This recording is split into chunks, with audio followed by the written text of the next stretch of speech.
దేవునికి స్తోత్రములు. మీ అందరికీ నా వందనములు. ఈరోజు దేవుని వాగ్దానం. యెహోవా కొరకు ఎదురుచూచువారు నూతన బలము పొందుదురు. యెషయా 40వ అధ్యాయము 31వ వచనం. భూదిగంతములను సృజించిన యెహోవా నిత్యుడగు దేవుడు.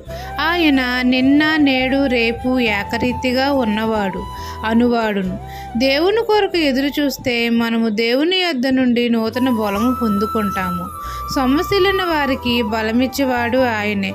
శక్తిహీనులకు బలాభివృద్ధి కలగజేయువాడు ఆయనే. ఆయన సొమ్మసిల్లయుడు అలయుడు. ఆయన అధిక శక్తిమంతుడు, బలవంతుడు.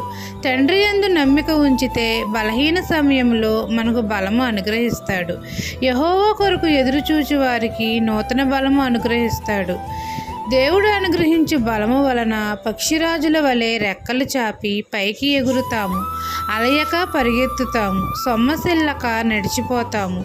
దేవునిలో ఆగిపోక సాగిపోతాము. ఈ దిన వాగ్దానము నా జీవితంలో నెరవేరాలని కోరుకుంటూ దేవుని సువార్త పరిచర్యలో మీ సహోదరి. ఆమెన్.